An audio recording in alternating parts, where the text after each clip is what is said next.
大家好，我是念双。在中国经济下行压力巨大，企业倒闭、个人失业的消息不绝于耳的时候，最高人民法院突然出台一个司法解释，从今年9月1号开始，强制所有用人单位必须为员工足额缴纳社保。任何政策的出台都得讲个时机。经济上行的时候，你谈加强福利、规范用工，大家也就认了，毕竟蛋糕在做大。可现在是什么时候？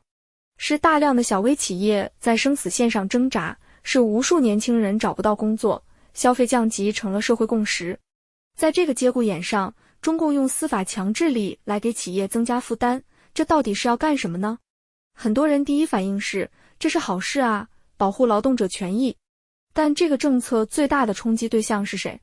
是那些本就利润微薄、勉强维持的小企业。一个本来能雇佣5个人的小饭馆，现在为了合规只能雇3个人，甚至直接关门大吉。最后的结果是什么？企业倒了，更多的人失业了，劳动者的权益又从何谈起呢？这就像一个快要饿死的人，你不是给他粮食，而是给他一本健康饮食指南，告诉他以后吃饭必须遵守营养金字塔，这不是很荒谬吗？所以，如果把这件事情理解成一项福利政策，恐怕是会错了意。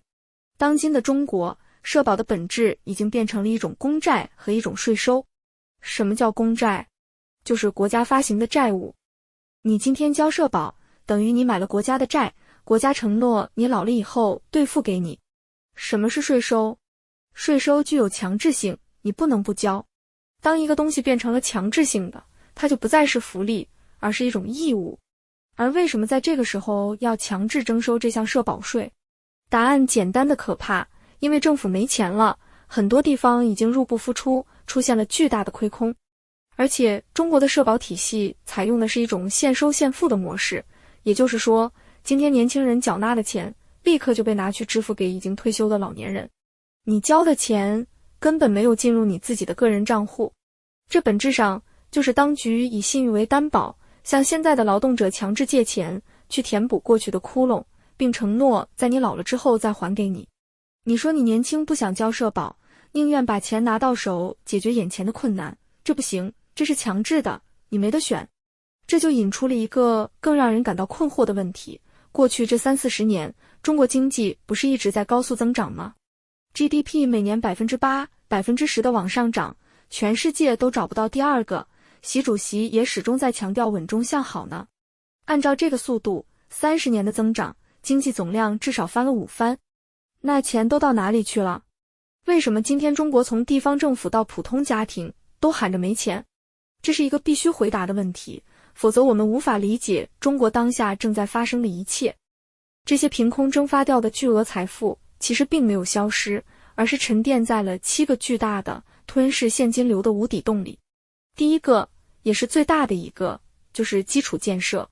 这些年，你去中国的任何一个2线以上的城市看看，那机场、那高铁站、那高速公路网建的是多么的富丽堂皇，可以说西方发达国家都比不上。但这些光鲜亮丽的背后是什么？是天文数字的资金投入。脚下踩的每一寸高速公路都是钱堆出来的。这些投资在短期内无法产生直接的经济效益，它变成了沉淀资产，锁死了巨大的流动性。更糟糕的是，其中包含了大量的重复建设和无效投资。你今天修条路是 GDP， 明天把它扒了重修，还是 GDP。 数字上去了，但社会财富并没有同等增加。第二个无底洞是库存。最好理解的就是房地产。全中国到底有多少烂尾楼？有多少买了不住、卖不出去的空置房？西南财经大学曾经有个统计，说全国的空置房比例高达 22%，5个房子里就有1个是空的。你想想，这里面沉淀了多少家庭的储蓄和银行的贷款？这还仅仅是房子。现在这个制造业产能有多过剩？你去任何一个超市看看，琳琅满目的商品，它货架上摆一份，库房里可能积压着几十份。消费一旦降级，这些东西就全都变成了卖不出去的库存，占据着庞大的资产，却没有办法转化成流通的货币。第三个叫援外，也就是对外援助和投资。一带一路、亚投行，还有对那些所谓友好国家的各种援助。这些项目带有强烈的政治目的，很多时候经济账是算不过来的。投出去的钱，要么是因为对方国家穷还不上，要么是碰上政变，新上台的领导人不认账了，最后都变成了坏账。这些钱等于是打了水漂，而且这个数目大到惊人。第4个和第5个得放在一起说，就是维稳和军费。这些年，中共维稳的开支基本上已经和军费持平，甚至在某些方面有所超越。什么是维稳？你看到的遍布街头的摄像头，地铁里越来越严格的安检，网格化的社区管理，这些都需要巨大的人员和设备开支。如果说维稳是对内保证安全，那军费就是对外保证安全。那些新式武器、高科技装备，哪一样不是用钱烧出来的？这2项开支都是为了维护统治体系的绝对安全，它的优先级是最高的，占据的财政资源也是极为庞大的。第6个是储蓄。这听起来有点奇怪，储蓄怎么会是无底洞？钱不是在银行里吗？问题是，这些钱变成了死钱。根据中共官方数据，2025年上半年个人存款暴增了 11.9 万亿，这说明大家心里越来越慌，有钱也不敢花，都在搞预防性储蓄。更有意思的是，其中超过 50% 的存款来自于60岁以上的老年人，这都是准备着救急的过河钱。钱趴在银行里不流动，企业贷不出来，个人不消费，他就无法为经济循环做出贡献。贯穿以上所有环节的，还有第7个，也是最隐蔽的一个，那就是腐败。从基建工程的层层转包，到援外项目的回扣，再到维稳和军费采购里的猫腻，在每一个环节都把社会财富吸走一部分，然后要么转移到国外，要么就以现金的形式藏在某个地窖里，不见天日，彻底退出流通。你看，基建、库存、援外、维稳、军费、储蓄、腐败，这7个巨大的黑洞，吞噬了中国改革开放以来积累的巨额财富。当房地产这个最大的印钞机熄火之后，财政的窘迫就立刻暴露无遗了。所以强制社保这个政策，你现在就能看明白了，它不是为了劳动者的福利，它是为了填补那个巨大的窟窿，而且可以一箭3雕。第一，通过加大企业的成本，淘汰掉一批没有竞争力的落后产能，这客观上能缓解一点产能过剩的问题。很多本来就在微利边缘挣扎的小企业，会被这最后一根稻草彻底压垮。大家有没有发现，中国现在遍地都是饭店，但生意都很难做。一旦强制社保，恐怕很多小饭馆就要关门了，取而代之的将是大型连锁餐饮集团和预制菜的天下。这对全社会来说未必是坏事，但对那些被淘汰的企业主和失业的员工来说，却是灭顶之灾。这是一个极其痛苦的去产能过程，而代价由最底层的人来承担。第二，强制社保会加剧就业市场的困境，从而倒逼劳动力结构转型。大学生毕业即失业成为常态，小微企业纷纷倒闭，年轻人为了糊口，就不得不脱下长衫去送外卖，去进工厂。这恰恰是当前中共希望看到的回归制造业。当然，这对中国年轻人来说是理想的破灭，还是无奈的现实，那就如人饮水，冷暖自知了。而最狠毒也是最核心的第3招，就是盘活储蓄。怎么盘活？年轻人失业了，创业创不下去了，活不下去怎么办呢？只能啃老。你去问问那些在1线城市打拼的年轻人，有多少是不靠家里补贴过日子的？现在这个政策一搞，失业问题会更严重，啃老的现象就会加剧。而掌控着1半以上储蓄的老年人，为了自己的子女，就不得不把存在银行里的死钱拿出来，投入到消费流通领域。你看，这个逻辑就通了。他通过制造年轻一代的生存危机，来倒逼掌握财富的老一代吐出储蓄。这根本不是什么阴谋，而是阳谋。当局1分钱不用出，就巧妙地把几十万亿的死钱给盘活了。然而，光靠这种内部循环的乾坤大挪移，是解决不了根本问题的。当局也很清楚，真正的出路在于找到一个新的增长引擎。他们给出的答案是什么呢？是豪赌所谓的制造业升级和科技创新。美国智库的报告也指出了这一点。北京对建立一个靠消费拉动的经济体抱有深深的警惕，他们认为那是西方式的福利主义，会寅吃卯粮，削弱政府的资源掌控能力，从而影响到军事和维稳这些核心安全利益。所以，他们选择了一条完全不同的道路，把资源集中投向所谓的新三样：电动车、锂电池、太阳能，以及更前沿的人形机器人、量子计算等领域，试图通过技术突破占领新市场，创造新财富。这个战略听起来很高大上，但它的实际运行效果如何呢？我们可以通过一个非常生动的例子来看一看，那就是中国的无人驾驶。一方面，中共官方媒体和各种专家学者还在信誓旦旦地宣扬无人驾驶技术已经遥遥领先，甚至声称未来的马路会比你家客厅还要安全。另一方面，普通民众在街头看到的却是另一番景象，那些被吹捧上天的无人驾驶汽车，像一群得了失心疯的机器怪物，闯红灯、翻护栏、堵塞交通，甚至与路政人员斗智斗勇，上演一幕幕令人啼笑皆非的人工智障闹剧。当百度旗下的萝卜快跑无人网约车号称已经安全行驶1亿公里零事故时，网络上却流传着它系统崩溃，将乘客困在马路中央，甚至一头扎进路边大坑的视频。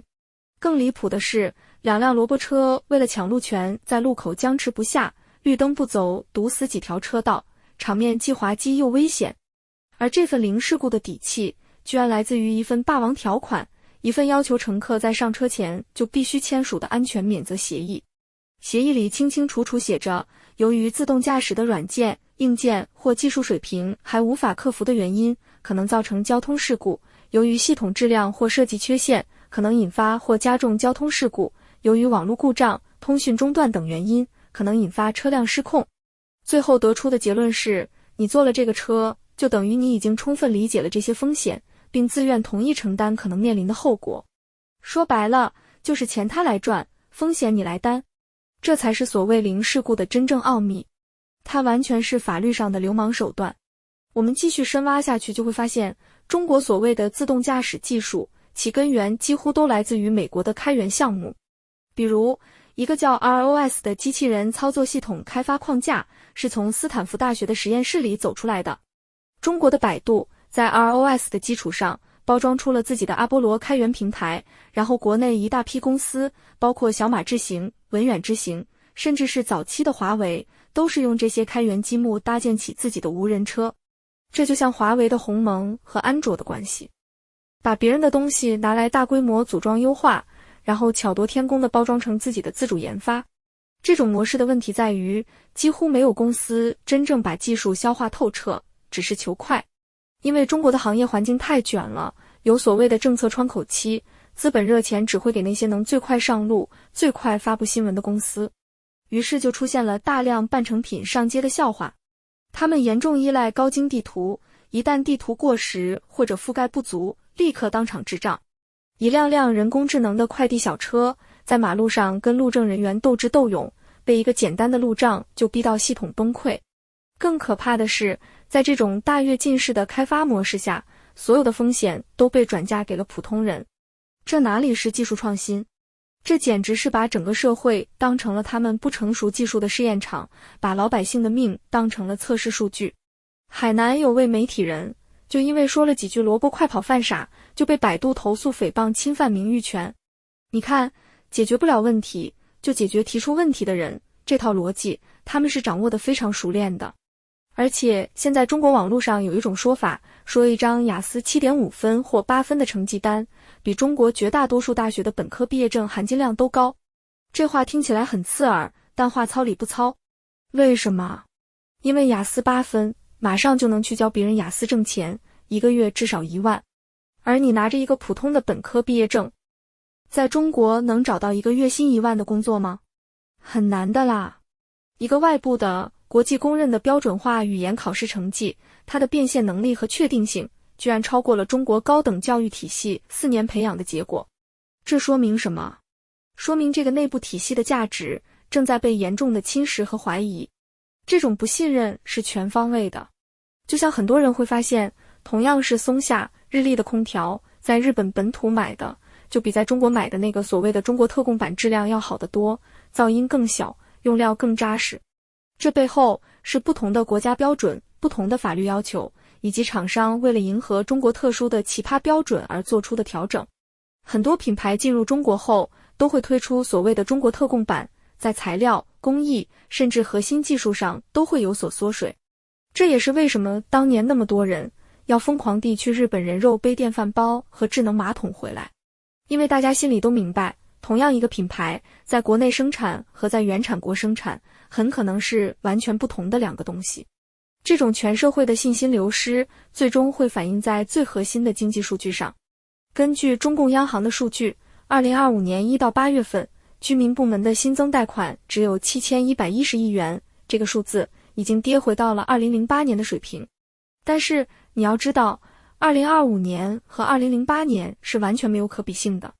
2008年，全国大中城市的住宅均价大约是每平米3500元，而2025年是多少？是9649元。房价是2008年的 2.7 倍。2008年，城镇居民的人均可支配收入是15789元，而2024年这个数字是54188元，是2008年的3倍多。收入涨了3倍，房价涨了近3倍，但新增贷款额却回到了17年前。这意味着什么？这意味着真实的房屋销量已经远远低于2008年的水平了。更关键的是，今天看到的房价还是一个被政府用限跌令强行干预下的虚假价格。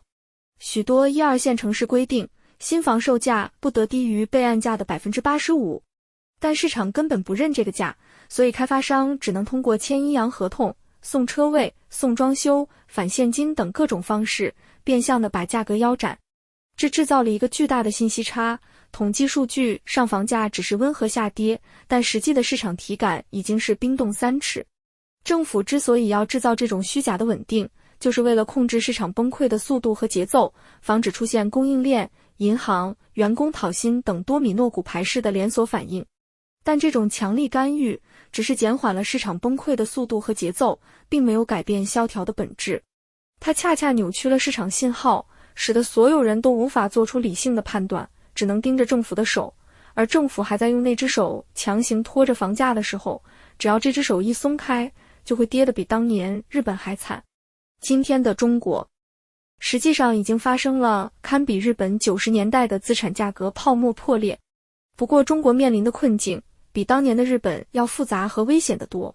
日本的泡沫破裂主要是在资产价格层面，但它的产业基础、社会保障体系和海外资产依然雄厚。而中国则是在资产价格泡沫破裂的同时，面临着人口结构恶化、地方债务危机、产业链外移和全球技术封锁等多重夹击。所以，中国经济和社会正在退回到哪一年？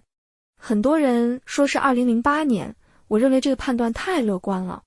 从社会阶层结构和民众心态的角度来看，中国正在退回到1999年。为什么是1999年？因为1999年是中国城市中产阶级诞生的前夜。那一年，住房商品化改革刚刚启动，绝大多数城镇居民还没有自己的产权房，国企改革进入收尾阶段，大批职工下岗，社会正在经历剧烈阵痛。中国加入世贸组织的前夜，还没有成为世界工厂。而今天是什么状况？是过去20年通过房地产膨胀起来的城市中产阶级，正在被集体团灭，整体返贫，社会阶层面临着一次新的大洗牌。他们最重要的家庭资产房子正在以前所未有的速度缩水。只不过，中共仍然试图通过强力手段，把危机的成本再一次转嫁给那些最无力反抗的人。